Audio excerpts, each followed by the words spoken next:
Cooking and baking with Safina में आप सबको खुशामदीद कहती हूँ। तो आज बनने जा रहा है ईद उल फ़ितर स्पेशल शीर ख़ुरमा।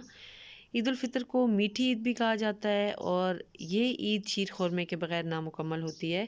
तो आज की रेसिपी बहुत स्पेशल है। अगर आपसे शीर ख़ुरमा अच्छा नहीं बनता तो यकीन माने आज की वीडियो के बाद आप बहुत ही बेहतरीन शीर ख़ुरमा बना लेंगे। तो आइए आज की रेसिपी की तरफ चलते हैं। साथ ही अगर चैनल पे नए हैं तो प्लीज़ सब्सक्राइब ज़रूर कर लीजिएगा। तो सबसे पहले 2 टेबलस्पून मैंने यहाँ पे घी ले लिया है और ये देसी घी है। इसमें सबसे पहले हम चॉप किए हुए छुहारे ऐड कर देंगे, साथ में किशमिश और इसके साथ ही बादाम और पिस्ता फाइनली चॉप किया हुआ, और इसके साथ अखरोट थोड़े से मैंने लिए हैं, उनको भी मैंने चॉप कर लिया है। सिर्फ चंद सेकंड के लिए हम इसे रोस्ट करेंगे ताकि जो है इससे अच्छी सी खुशबू आने लगे। तो मीनवाइल मैंने 1 लीटर मिल्क लिया है जिसे मैंने बॉईल होने के लिए रखा हुआ है। तो इन्हें रोस्ट करते साथ ही मैं मिल्क में ऐड कर रही हूँ। दूध को तकरीबन ये बॉईल आने वाला है, गर्म तकरीबन ये हुआ है। तो अब इसके अंदर हम डाल के दूध को बॉईल दे देंगे। तो नेक्स्ट स्टेप की तरफ फिर हम चलेंगे, हम सवैयों को रोस्ट करेंगे। तो यहाँ पे दूध इस तरह से रेडी हो रहा है। दूध में अभी मैंने और कोई चीज़ ऐड नहीं की। अगेन हम देसी घी लेंगे, इसके तकरीबन 2 से 3 चम्मच आप ले लें।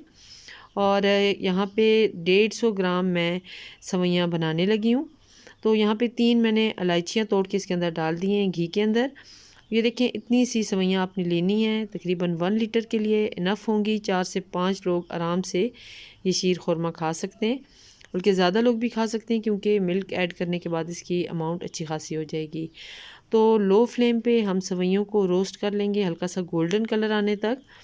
तो यहाँ पे 2 स्पून की मदद से मैं इसको कर रही थी रोस्ट, और मिल्क साथ ही बॉयल हुआ है और हमने इसमें मिल्क ऐड कर दिया है।